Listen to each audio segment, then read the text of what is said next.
Hello दोस्तों, शुरू करते हैं ये सेशन अपना आज का, जिसमें हम लोग 30 क्वेश्चन को सॉल्व करेंगे फुल डिस्क्रिप्शन के साथ। और सबसे पहले आप मेरे चैनल को लाइक करिए, सब्सक्राइब करिए और शेयर कीजिए अपने दोस्तों में और मेरा सपोर्ट कीजिए दोस्तों। तो शुरू करते हैं ये अपना सेशन। फर्स्ट क्वेश्चन है, मानव अपने पूरे जीवन काल के दौरान गद्यात्मक और संज्ञानात्मक क्षेत्रों में नई चीज़ें सीखने का और स्मरण रखने के योग्य हैं। ये है कथन, एग्जर्शन। ठीक है, कारण क्या है? एक गंभीर रूप से पीड़ित बचपन के परिणामों को बाद के वर्षों में आसानी से बदला जा सकता है। तो जो कथन है कि मानव अपने पूरे जीवन काल में गद्यात्मक और संज्ञानात्मक क्षेत्रों में नई चीज़ें सीखते रहता है, तो ये बिल्कुल ही सही बात है। जन्म से लेकर मृत्यु तक इंसान कुछ सीखते ही रहता है, लेकिन जो कारण दिया है कि एक गंभीर रूप से पीड़ित बचपन के परिणामों को बाद के वर्षों में आसानी से बदला जा सकता है, ये बिल्कुल ही गलत है। क्योंकि जो बचपन में जो प्रभाव होता है, मानसिक रूप से बच्चे को जो प्रभाव पड़ता है, उसके जीवन भर चलते ही रहता है, उसको आसानी से नहीं बदला जा सकता। तो कथन तो सही है, ये कथन सही है, लेकिन जो कारक है आर, वो सही नहीं है। तो ए सही है लेकिन आर गलत होगा। तो ऑप्शन नंबर सी जो है अपना राइट आंसर होगा। नेक्स्ट क्वेश्चन है, बच्चे का विकास एक सीधा पथ नहीं है। यह आगे बढ़ता है, फिर पीछे मुड़ता है, फिर आगे बढ़ता है। उपरोक्त वाक्य विकास के किस सिद्धांत को दर्शाता है? तो यह विकास के चक्रीय या वर्तुलाकार सिद्धांत को दर्शाता है। पहले क्या होता है? पहले विकास आगे बढ़ता है, फिर पीछे हटता है, फिर आगे बढ़ता है, फिर पीछे पड़ता है। तो इस प्रकार का बच्चे का जो डेवलपमेंट है वो वर्तुलाकार होता है। ठीक है, जिसको चक्रीय बढ़ोतरी भी कह सकते हैं। तो राइट आंसर होगा वर्तुलाकार या चक्रीय बढ़ोतरी। इस क्वेश्चन का आंसर होगा चक्रीय बढ़ोतरी। पहले बच्चे का विकास आगे बढ़ता है, फिर पीछे आता है, फिर आगे बढ़ता है। तो क्या सिद्धांत है ये? चक्रीय बढ़ोतरी का सिद्धांत है या वर्तुलाकार सिद्धांत है। अगला क्वेश्चन है, बहुत से अभिभावकों ने लोकप्रिय कार्टून शो शिन चैन पर प्रतिबंध लगाने की मांग रखी, क्योंकि उनके बच्चे इस शो के मुख्य पात्र के अनुशासनहीन व्यवहार की नकल करने लगे थे। यह बच्चों के समाजीकरण पर देश के प्रभाव को दर्शाता है। ठीक है, तो बच्चे जो शिन चैन कार्टून शो देखते थे, उसमें जो नायक था वो उसका जो रोल था निगेटिव रोल था। तो उस निगेटिव रोल को बच्चे जो है, जो मतलब अनुशासनहीनता वाला जो रोल था, उसको बच्चे नकल करने लगते थे। वैसे भी बच्चों में नकल करने का स्वभाव जो है होता ही है। ठीक है, तो जो नकल करने की प्रक्रिया है, तो बच्चों के समाजीकरण पर यह किसका प्रभाव है ये पूछा है। तो ये मीडिया का प्रभाव है, क्योंकि टीवी में देख रहा है बच्चा और उसको सीख रहा है, तो मीडिया से ही प्रभावित हो रहा है। तो मीडिया का प्रभाव। नेक्स्ट क्वेश्चन है, प्रगतिशील शिक्षण के विषय में कौन सा विकल्प सही है? पहला है, इसमें भाषण विधि और छात्रों की योग्यता अंकों के आधार पर समूह बनाना शामिल है। तो ये तो बिल्कुल गलत है। वैसे भी बच्चों को अंकों के आधार पर समूह बनाना या रैंकिंग देना ये निगेटिव वर्ड है। तो ये जिसमें भी रैंकिंग आए, रूट लर्निंग आए, ये सब निगेटिव वर्ड्स होते हैं और आंसर जो है अधिकतर केसेस में गलत ही होता है। तो पहला गलत हुआ। दूसरा, इसमें वैयक्तिक शिक्षण, वर्षांत परीक्षा और अंक आधार पर छात्रों को रैंक देना, यहाँ भी रैंक देना आ रहा है, तो ये भी गलत ही होगा। इसमें प्रयोगात्मक शिक्षण तथा विविध विधियों से मूल्यांकन आकलन शामिल है। तो अपना सी जो है सही है। ठीक है, प्रगतिशील शिक्षण में बच्चे को करके सीखने पर बल दिया जाता है, साथ ही एक ही चीज़ को कैसे विभिन्न प्रकार के मेथड से सॉल्व किया जा सकता है, उसका किस प्रकार से विभिन्न प्रकार के तरीक़ों से मूल्यांकन किया जा सकता है, इस पर जोर देता है। तो ऑप्शन सी हमारा सही होगा। जीन पियाजे ने विकासात्मक अवस्थाओं को किस क्रम में प्रतिपादित किया है? तो जीन पियाजे ने विकास की 4 अवस्थाओं के बारे में बताया था। पहला बताया था उन्होंने 0 से 2 वर्ष संवेदीगामक अवस्था। ठीक है, दूसरा जो स्टेज बताया वो पूर्व संक्रियात्मक अवस्था, प्री ऑपरेशनल स्टेज, जो कि 2 से 5 वर्ष के बीच का होता है। तीसरा बताया था मूर्त संक्रियात्मक अवस्था। ठीक है, कॉन्क्रीट ऑपरेशनल स्टेज, जो कि 5 से 7 वर्ष के बीच में होता है, 5 से 7 वर्ष। और लास्ट में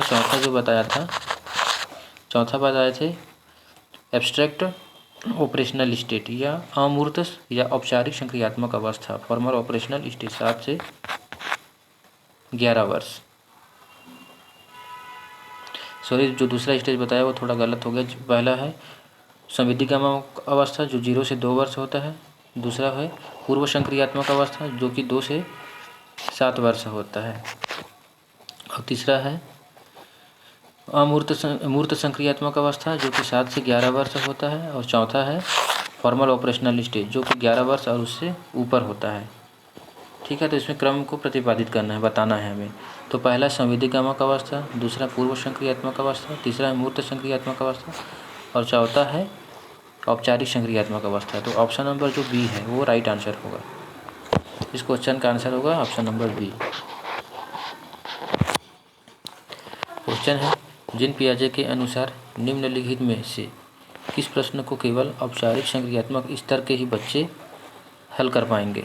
पहला है रौनक ने कुछ चॉकलेट खाई, उसकी बहन ने उसे 2 गुना चॉकलेट खाई, कुल मिलाकर दोनों ने 9 चॉकलेट खाई, प्रत्येक ने कुल कितनी खाई। तो ये जो है ये मूर्त संक्रियात्मक अवस्था में आता है। और हमें पूछा है औपचारिक संक्रियात्मक अवस्था मतलब चौथे अवस्था के बारे में। तो पहला तो हो नहीं सकता। दूसरा है यदि ए तुलनात्मक रूप से बी से बड़ा है, ए क्या है बी से बड़ा है और बी सी से बड़ा है, तो ए सी से बड़ा है का संबंध क्या है। तो ये इसको बोलते हैं ए बी से बड़ा है, बी सी से बड़ा है, मतलब ए सी से बड़ा है। इसको बोला जाता है सकर्मक विचार। ठीक है, और सकर्मक विचार कब आता है, जब बच्चा औपचारिक संक्रियात्मक स्तर में होता है। तो इसका राइट आंसर होगा ऑप्शन नंबर बी। क्वेश्चन है लेओ वाइगोस्की के अनुसार निम्न में से कौन सा कारक अधिगम को प्रभावित करता है। तो लेओ वाइगोस्की ने सोशियो कल्चर थ्योरी दिया था जिसमें उन्होंने सोसाइटी, कल्चर और लैंग्वेज इन तीनों फैक्टर्स के बारे में बताया था। ठीक है, तो जो अधिगम है लेओ वाइगोस्की के अनुसार उसको प्रभावित करता है सामाजिक अंतःक्रिया, सोसाइटी, सांस्कृतिक उपकरण मतलब कल्चर और लैंग्वेज। तो ये तीनों जो है प्रभावित करता है। ठीक है, तो हमसे पूछा है कौन कौन सा प्रभावित करता है, तो ये तीनों 1 2 3, बल्कि चौथा जो है प्रभावित नहीं करता है। तो ऑप्शन नंबर जो 3 है 1 2 3, ऑप्शन नंबर सी वही राइट आंसर होगा। सामाजिक अंतःक्रिया प्रभावित करता है, सांस्कृतिक उपकरण और भाषा भी प्रभावित करता है। क्वेश्चन है लेओ वाइगोस्की के अनुसार जब कोई अध्यापक छात्र के वर्तमान प्रदर्शन स्तर के अनुसार उसे दिए जाने वाली सहायता में समायोजन करता है तो यह स्थिति क्या कहलाती है। तो इसको हम लोग पार्ट या स्केप फोल्डिंग कहते हैं। ठीक है, पार्ट या स्केप फोल्डिंग। जैसे कोई बच्चा जब छोटा जो बच्चा साइकिल सीखता है उसको हम लोग या उसके पेरेंट्स जो है पीछे में पकड़ के उसको साइकिल चलाना सिखाते हैं। तो जो साइकिल चलाना सिखा रहे हैं पेरेंट्स वो क्या कर रहे हैं, पार्ट दे रहे हैं, इसके फोल्डिंग कर रहे हैं, उसी को बोला जाता है। ठीक है, और एक और टर्म आता है जोन ऑफ प्रॉक्सिमल डेवलपमेंट। तो जैसे बच्चा भी यहाँ था और वो यहाँ तक डेवलपमेंट कर सकता है, उसके अंदर एबिलिटी है यहाँ तक पहुँचने की, उसका जो विकास का भी क्षेत्र है वो यहाँ तक है। तो यहाँ से यहाँ तक पहुँचने के लिए किसी व्यक्ति की सहायता की आवश्यकता होगी, मोर नॉलेजेबल अदर का, जिसको एम के वो बोलते हैं मोर नॉलेजेबल अदर्स। तो ये जो सहायता करेगा उसी को पार्ट या इसके फोल्डिंग कहेंगे। और यहाँ ये जो एरिया है अभी यहाँ है विकास का स्तर और यहाँ तक बच्चा जो है मेहनत करके पहुँच सकता है। तो जो ये एरिया है उसको बोला जाता है जोन ऑफ प्रॉक्सिमल डेवलपमेंट। ठीक है, और जो सहायता कर रहा है उसको बोला जाता है इसके फोल्डिंग। और अगला क्वेश्चन है लॉरेंस कोहलबर्ग के अनुसार बच्चों के नैतिक विकास के तीसरे स्तर पर आरंभिक संबंधों को बनाए हुए होता है, स्वर्णिम नियम वाले स्तर को कहा गया है। तो लॉरेंस कोहलबर्ग ने 3 लेवल बताए हैं नैतिक विकास के। पहला क्या है, pre conventional stage, pre conventional stage जो कि 4 से 10 वर्ष के बीच में होता है। उसके बाद है कन्वेंशनल स्टेज, कन्वेंशनल स्टेज होता है 10 से 13 वर्ष के बीच में। और एक होता है पोस्ट कन्वेंशनल, पोस्ट कन्वेंशनल होता है 13 वर्ष के ऊपर वाले बच्चों में।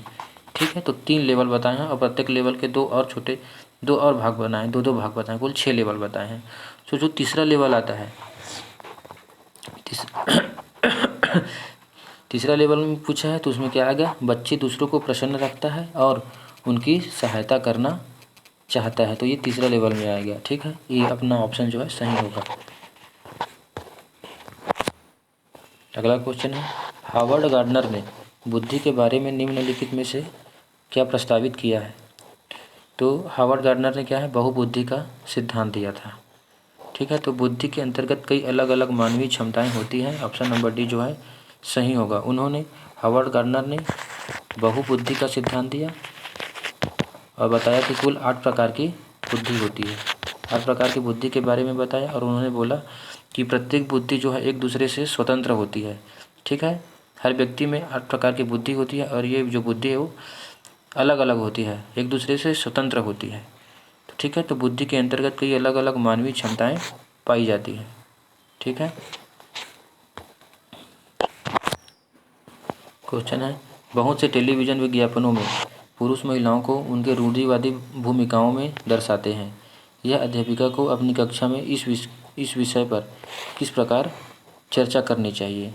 मतलब बहुत से विज्ञापन हैं जिसमें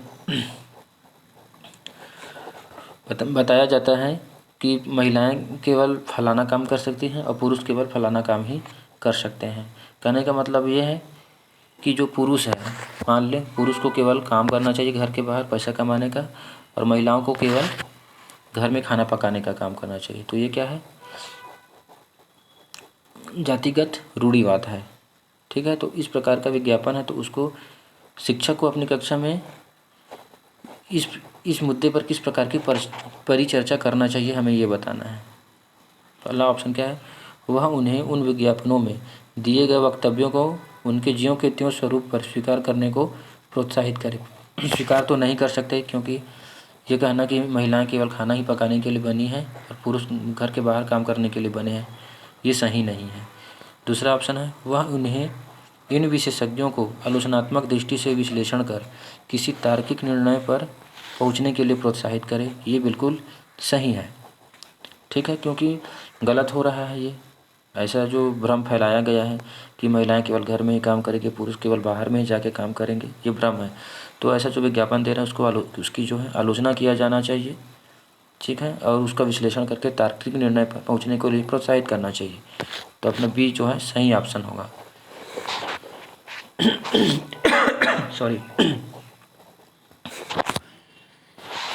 जहाँ तक भाषा विकास का संबंध है, किसने यह कहा कि विचार पहले आता है फिर भाषा। तो विचार पहले आता है फिर भाषा आता है, यह कथन किसका है। तो यह कथन जीन पियाजे का है, जिन्होंने कॉग्निटिव डेवलपमेंट थ्योरी दिया था। और जीन पियाजे ही थे जिन्होंने बताया था कि बच्चे जो है नन्हे वैज्ञानिक होते हैं और बच्चे अपनी समझ का जो विकास है या अपनी समझ का निर्माण है वो खुद करते हैं। तो ये जीन पियाजे ने ही बताया था। उन्होंने ही बोला था कि विचार पहले आता है फिर उसके बाद भाषा आता है। जबकि जो लेव वाइगोस्की है, लेव वाइगोस्की का कहना था कि भाषा पहले आता है और उसके बाद जो है विचार आता है। ठीक है, लेव वाइगोस्की ने जो थ्योरी दिया है सोशियो कल्चर थ्योरी, और उन्होंने अधिगम में 3 कारक के बारे में बताया, सोसाइटी, कल्चर और लैंग्वेज। ये ट्रिक है, याद कर सकते हो। लेव वाइगोस्की के थ्योरी में लैंग्वेज को भी महत्व दिया गया है, मतलब लेव वाइगोस्की बोलेंगे कि लैंग्वेज पहले आता है।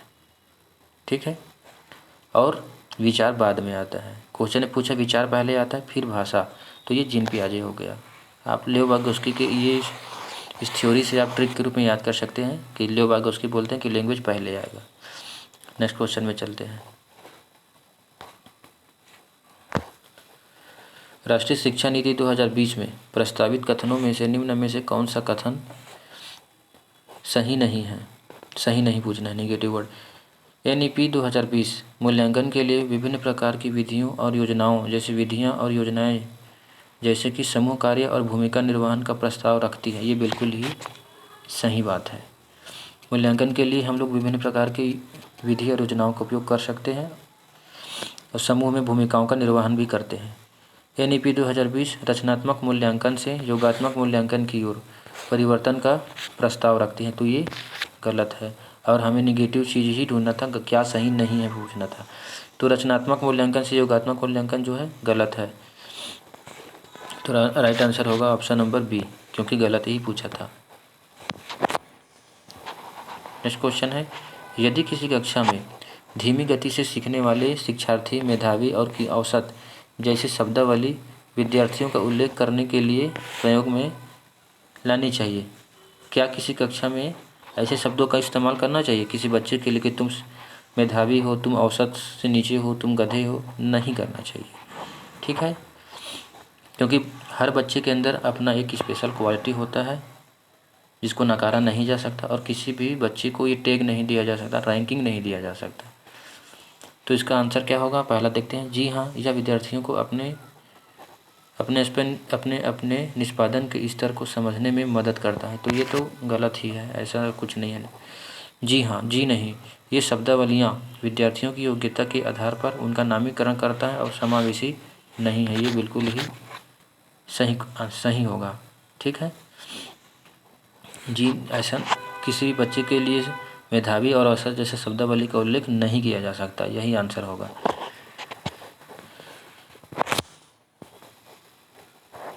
एक अध्यापिका को अपने कक्ष में किन विभिन्नताओं को सम्मान देना चाहिए और सम्मिलित करना चाहिए?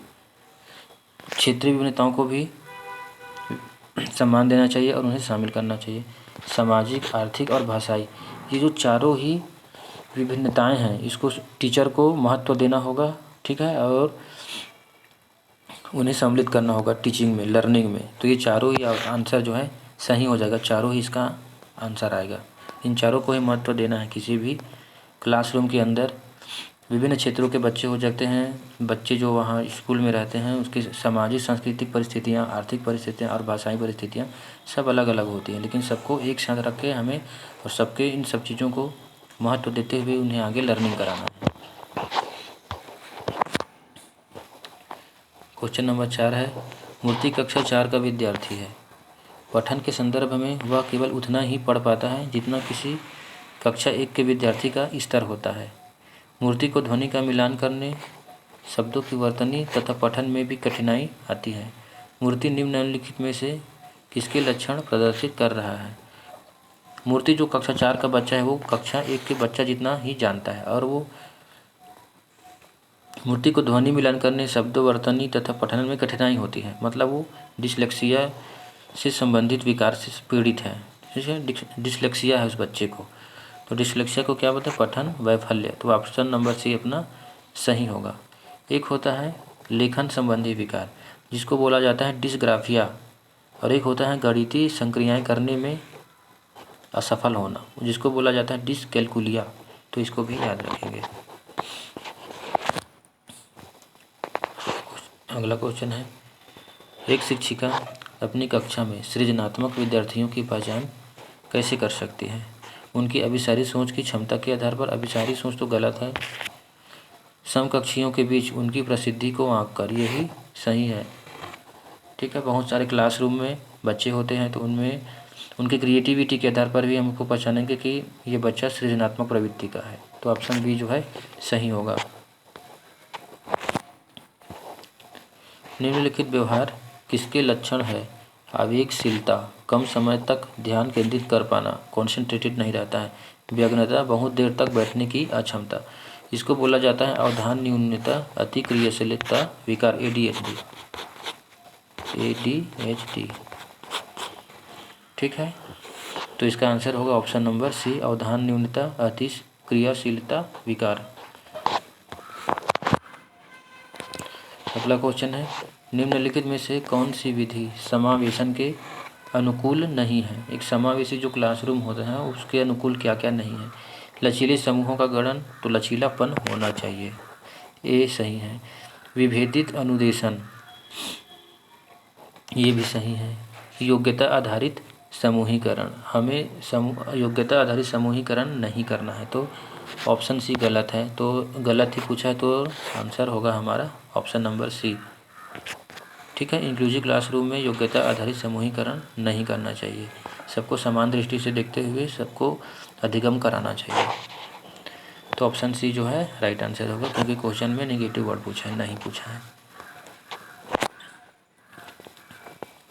अगला क्वेश्चन है, निम्न में से कौन सी एक मेधावी बच्चे की विशेषता नहीं है? उच्च स्तर पर का समर्पित भाव ये तो विशेषता है। स्वतंत्र रूप से काम करने की को प्राथमिकता, ये भी स्वतंत्रता है। जो मेधावी बच्चा होगा वो स्वतंत्र रूप से कार्य करना चाहेगा। एक ही काम को अनेक बार दोहराने की व्याकुलता नहीं, ये आंसर गलत है। तो मतलब विशेषता नहीं है पूछा है, तो एक ही काम को बार बार क्यों दोहराएगा मेधावी बच्चा। तो ऑप्शन सी जो है सही होगा।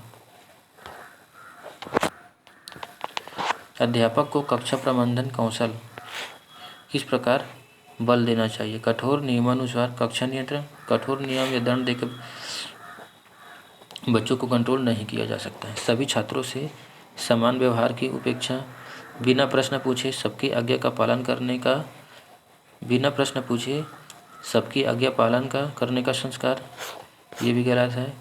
अपनी प्रतिक्रियाओं के लिए प्रचुर अवसर देना, तो अपना डी जो है सही होगा। ठीक है, बच्चे को जो है अपनी प्रतिक्रिया प्रदर्शित करने के लिए भरपूर अवसर देना चाहिए, उनको अपने मन की बात कहने के लिए अवसर देना चाहिए। तो अपना आंसर होगा डी ही अपना आंसर होगा। बच्चों में संप्रत्यात्मक विकास को प्रोत्साहित करने के लिए कौन सी विधि सबसे प्रभावी है। पहला, जब तक बच्चों में वांछित संप्रत्यात्मक परिवर्तन न हो जाए तब तक दंड का उपयोग करें। दंड एक निगेटिव वर्ड है, तो ये आंसर नहीं हो सकता। रट्टा लगाना, ये भी आंसर नहीं हो सकता, क्योंकि रट्टा लगाना भी निगेटिव वर्ड है। बहुत से उदाहरण व गैर उदाहरण देना तथा बच्चों को तर्क शक्ति का उपयोग करने के लिए प्रोत्साहित करना, यही जो है राइट आंसर होगा। ऑप्शन नंबर सी।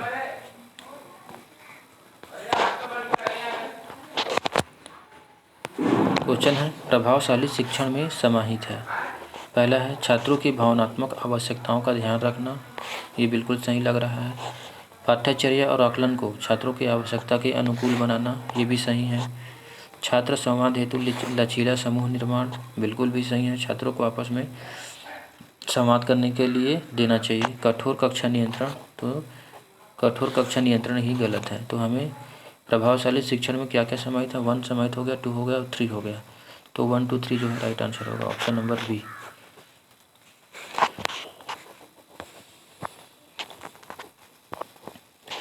रेखा ने अपनी छात्राओं को भारत का मानचित्र दिया और अंतर्ज्ञान अनुमान के आधार पर मुख्य नगरों के स्थान बताने को उत्साहित किया। यह शिक्षण अवबोधन का उपयोग क्या कहलाएगा। तो इसको क्या बोलेंगे हम लोग, खोज शिक्षण बोलेंगे।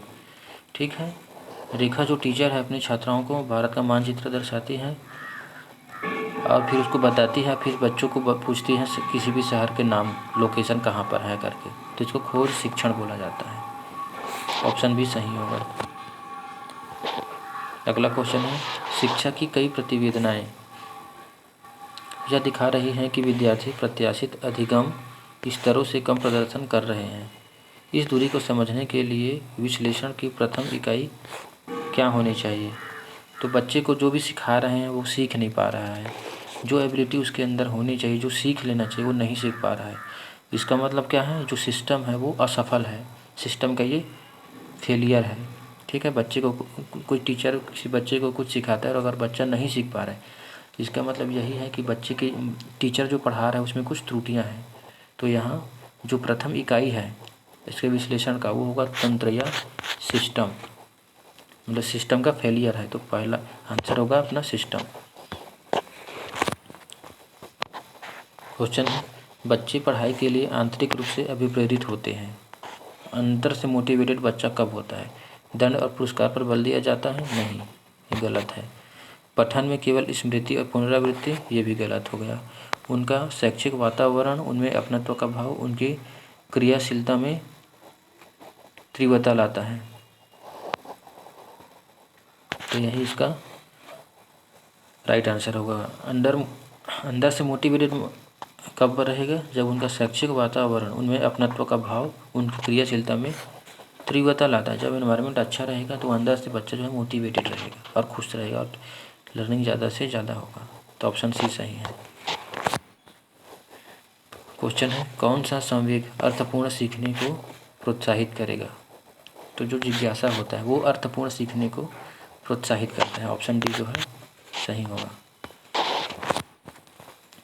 क्वेश्चन है, बच्चों द्वारा निर्मित सहज या अंतर्ज्ञान सिद्धांतों को उन्हें साझा करने के लिए प्रोत्साहित करना चाहिए। बिल्कुल सही बात। बच्चा कुछ भी अगर सीख रहा है, कुछ उसके दिमाग में चल रहा है और तो उसको अभिव्यक्त करने का मौका दिया जाना चाहिए। कारण क्या है, सभी बच्चे वास्तविकता की पूर्व संकल्पनाओं से प्रारंभ करते हैं। सही बात है। और विद्यालय में उनकी समझ को ये संकल्पनाएं प्रभावित करती है। बिल्कुल सही है। तो ए और आर दोनों ही सही हैं। ठीक है। और ए आर की सही व्याख्या भी करता है, तो अपना ए ऑप्शन सही होगा। क्वेश्चन है, सामाजिक संरचनात्मक कक्षा में किस तरह के क्रियाकलापों पर बल देना चाहिए। सामाजिक संरचनात्मक कक्षा में तो जो चुनौतीपूर्ण हो और समालोचनात्मक चिंतन की अनुमति दे। ऑप्शन ए ही सही होगा।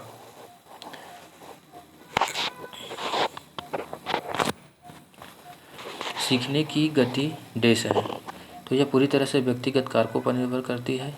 ये गलत है। सीखना केवल व्यक्तिगत कारक पर निर्भर नहीं करता, पूरी तरह से पर्यावरणीय कारकों पर निर्भर है। ये भी गलत है। पूरी तरह से न तो व्यक्तिगत कारक पर निर्भर है और न ही पर्यावरणीय कारक पर निर्भर है। व्यक्तिगत और पर्यावरणीय कारकों की पारस्परिक क्रिया पर निर्भर है। ये सही बात है। व्यक्तिगत के साथ साथ जो पर्यावरणीय कारक है, अगर माहौल अच्छा है तो सीखने की जो गति वो ज़्यादा तेज़ी से होगा। तो व्यक्तिगत और पर्यावरणीय दोनों कारकों की पारस्परिक क्रिया पर निर्भर करता है सीखने की गति। तो राइट आंसर होगा ऑप्शन नंबर सी। ठीक है दोस्तों, ये जो सेशन है ये ख़त्म हो गया। एक लास्ट क्वेश्चन हो गया। आप प्लीज़ मेरा सपोर्ट करें दोस्तों, मेरे चैनल को लाइक करें, सब्सक्राइब करें, बेल की घंटी को बजाएं और अपने दोस्तों के बीच में शेयर करें। ठीक है दोस्तों, थैंक यू।